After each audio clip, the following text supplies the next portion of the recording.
영혼의 찬양을 받으시길 원하시는 하나님,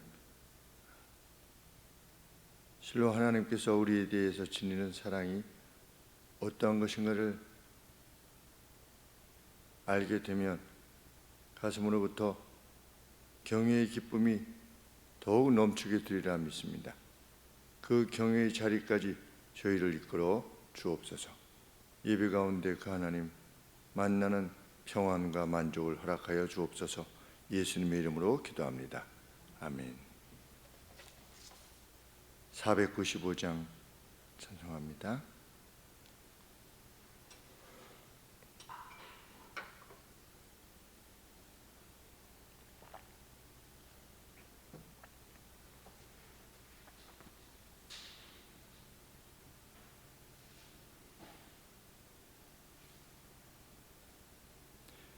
내 영혼이 은총 입어 중한 죄짐 벗고 보니 슬픔 많은 이 세상도 천국으로 화하도다.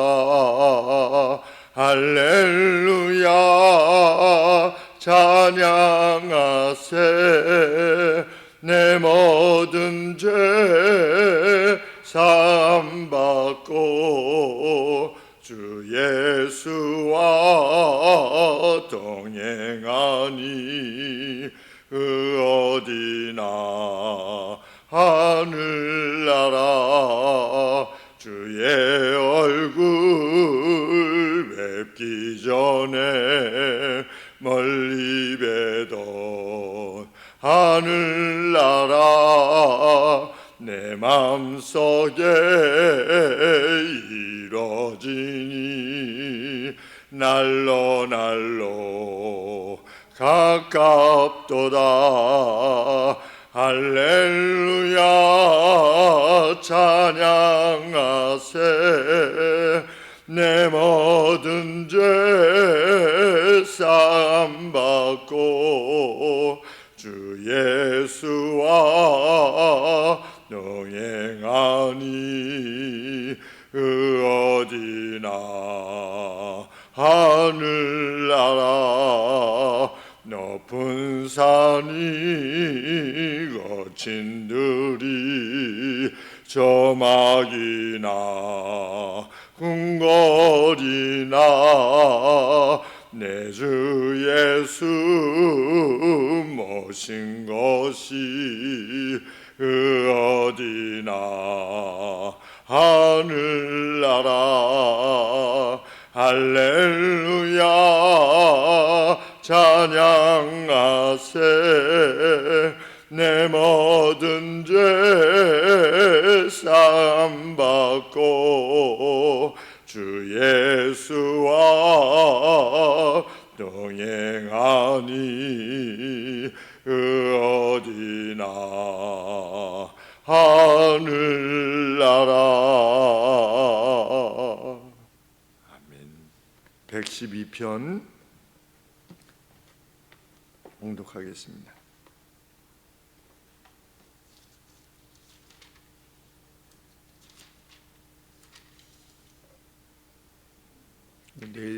내일은 제가 동기 모임이 있어서 천안에서 새벽 기도 하루 제가 다녀와야 될 것 같습니다.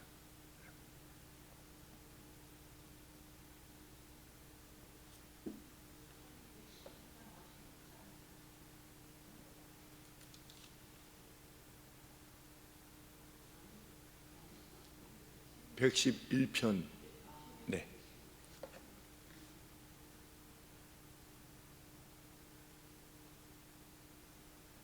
어제 112편 했는데 오늘 또 하면 이 은퇴를 빨리 준비해야 돼.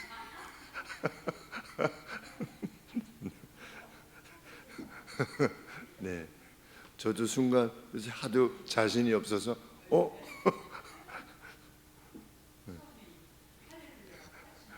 네, 왜냐하면 어젯밤에 12시까지 연구하다가 그 다음에 오늘 새벽에 3시에 일어나서 다시 있기 때문에 똑같은 걸 만약에 다시 그렇게 했다 그러면 큰일입니다. 아주. 112편입니다. 할렐루야. 여호와를 경외하며 그 계명을 크게 즐거워하는 자는 복이 있도다. 그 후손이 땅에서 강성하며 정직자의 후대가 복이 있으리로다. 부요와 재물이 그 집에 있으며 그 의가 영원히 있으리로다. 정직한 자에게는 흑암 중에 빛이 일어나느니 그는 어질고 자비하고 의로운 자로다. 은혜를 베풀며 꾸이는 자는 잘 되나니 그 일을 공의로 하리로다. 저가 영영이 요동치 아니하며 의는 영원히 기념하게 되리로다. 그는 흉한 소식을 두려워 아니하며 여호와를 의뢰하고 그 마음을 굳게 정하였도다. 그 마음이 견고하며 두려워 아니할 것이라. 그의 대적에 받는 보응을 필경 보리로다. 저가 재물을 흩어 빈궁한 자에게 주었으니 그 의가 영원히 있고 그 뿔이 영원히 들리리로다. 악인은 이를 보고 하나여 이를 갈면서 소멸하리니 악인의 소욕은 멸망하리로다. 아멘.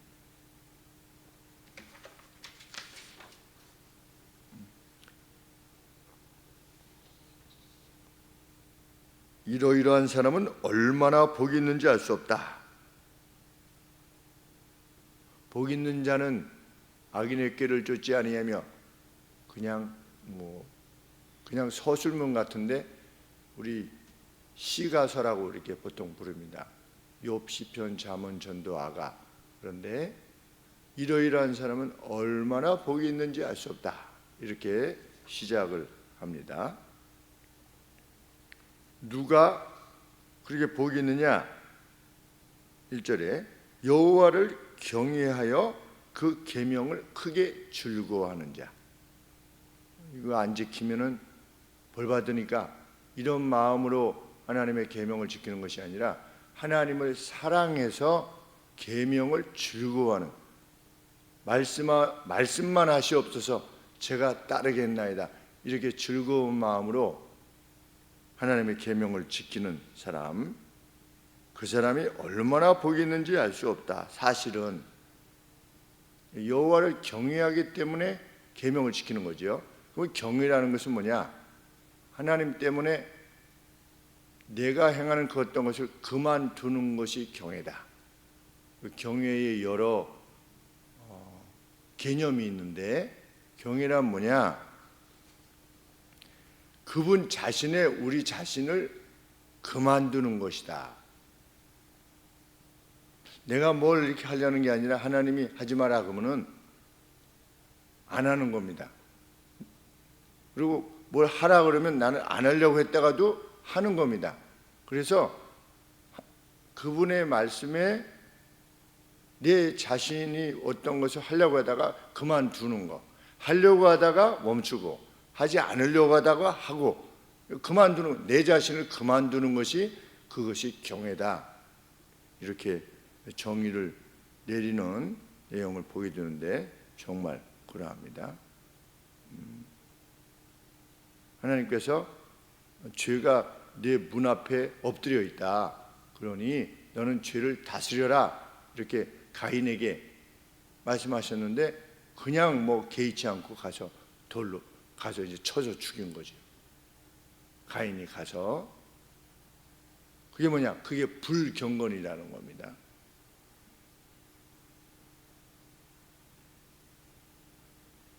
하나님께서는 하나님을 경외하는 자, 그래서 그 계명을 지키는 자에게 보상을 약속하시는데,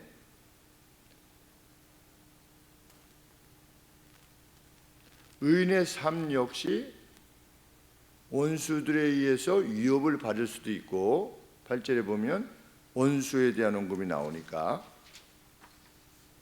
그 마음이 견고하여 두려워 아니할 것이라. 그 대적에, 그 원수에 받는 보응을 필경 보리로다.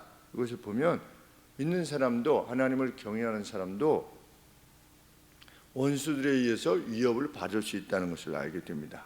또 7절에 보시면 이상한 루머에 접할 수도 있다. 흉한 소식을 두려워 아니하며. 고통 중에 있을 수 있는 겁니다. 그럼에도 하나님이 뭘 약속하시느냐? 그의 후손들이 땅을 지배하게 될 것이다. 이렇게 하나님께서 약속하십니다. 2절 말씀에 그 후손이 땅에서 강성하며 정직자의 후대가 복이 있으리로다. 그 후손이 2절에서 후대라고 하는 것은 어떤 집단을 말한다고 합니다. 그러니까 몇 명이 후대 중에 몇 명이 복을 받는 게 아니라 후대 전체가 복을 받는 겁니다. 그것이 하나님의 약속입니다.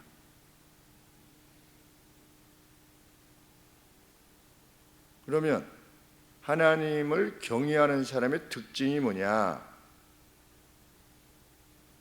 자비로움과 꾸어줍니다. 빌려줍니다. 자비로움 그리고 빌려줍니다. 하나님께서는 레위기 25장 35절에서 이렇게 말씀하셨습니다. 내 동족이 비난하게 되어 빈손으로 내 곁에 있거든 너는 그를 도와 객이나 우고하는 자처럼 너와 함께 생활하게 하되. 누가 너무 비난할 때는 너희 집으로 이렇게 들여서 너와 함께 생활하게 하되 너는 그에게 이자를 취하지 말고 내 하나님을 경외하여 내 형제로 너와 함께 생활하게 할 것인즉 너는 그에게 이자를 위하여 돈을 빌려주지 말고 이익을 위하여 식물을 구워주지 말아라. 이렇게 하나님이 명령하셨는데 이 같은 명령에 대해서 여호와를 경외하는 사람은 자기를 그만두는 겁니다. 이거 빌려줬다가 못 갚으면 어떡해? 없던 거로 하라고 하나님 말씀하셨죠. 7년째 되는 날에 못 갚으면 그 빌려준 것에 대해서 없던 것으로 해라. 내가 갚아줄 거다. 이렇게 하나님이 약속하시기에 하나님을 경외하는 사람은 그 계명을 사랑해서 그냥 주는 겁니다. 뭐 어떻게 하겠느냐? 하나님께서 일단 후손이 대대로 복을 받게 될 것이다. 땅을 기업으로 차지하게 될 것이다. 여호와를 경외하는 사람은 내가 왜요? 이렇게 하지 않고 네 이렇게 대답하는 겁니다.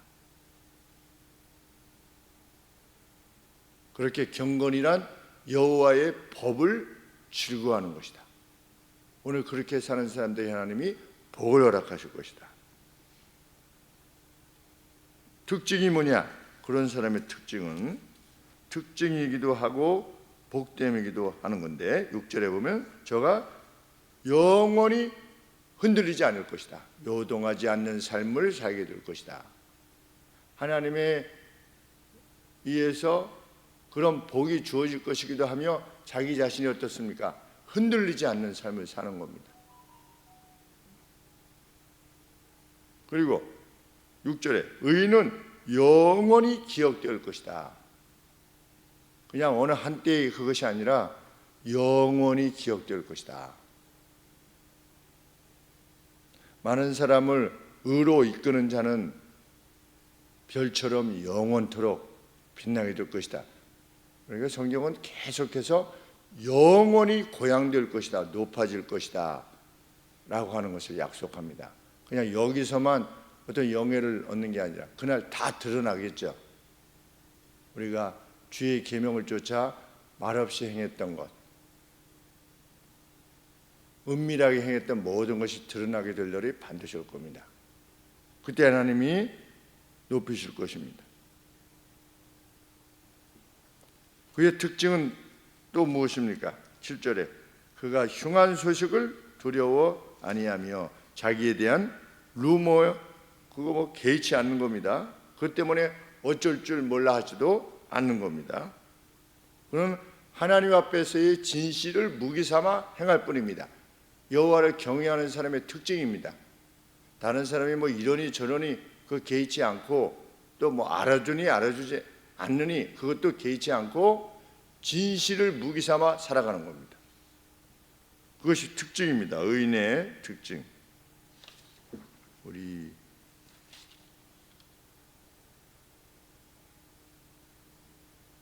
5절 말씀 보면 그 일을 공의로 하리로다. 어떤 일을 하는데 그 동기가 뭐냐? 공의예요. 의로움이 그의 행함의 동기입니다. 이것이 얼마나 나한테 이익이 될 거냐를 묻는 것이 아니라 이것이 얼마나 공의로운 일이냐, 하나님 보시기에 공의롭고 정직한 일이냐, 얼마나 인내에 해당되는 거냐, 이것으로 일을 하게 되는 겁니다. 그 행동이, 결정이.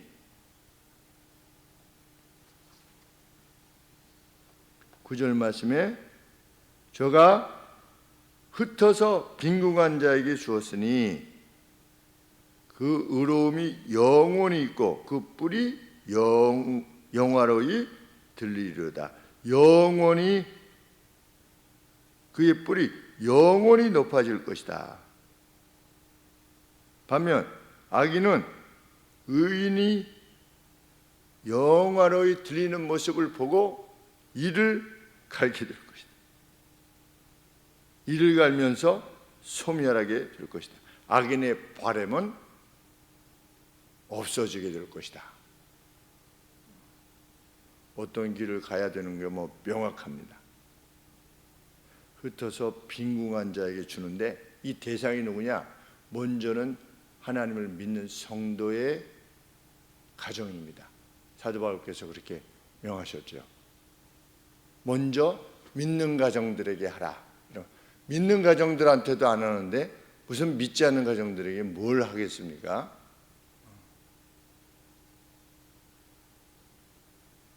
참, 주라는 명령, 흩어서 가난한 자에게 나누어줘라. 나도 가난한데 나보다 더 가난한 자들에게 나누어줘라.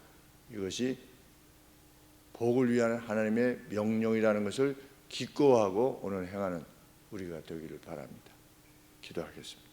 하나님, 교회에 어떤 일을 하러 오실 때 풍성하게 드리도록 하게 해 주시고, 교회 성도들이 재난에 직면해 있을 때 손을 펴서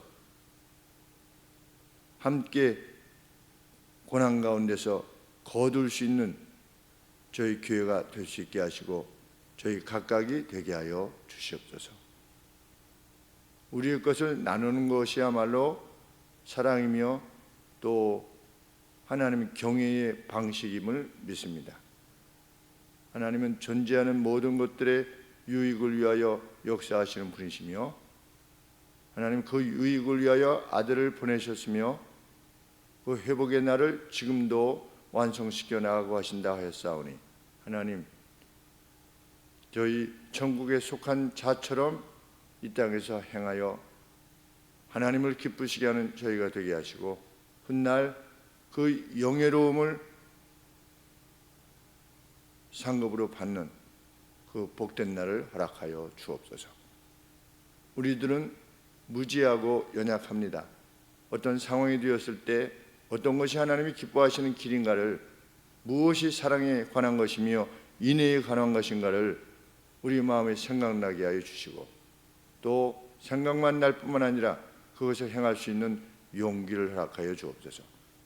그것이 교회에 속한 우리 각각에게 주어진 은혜가 되게 하시고 하늘소망교회 모두에게 해당되어지는 은혜가 될 수 있도록 도우시옵소서. 예수 그리스도 이름으로 기도합니다. 아멘.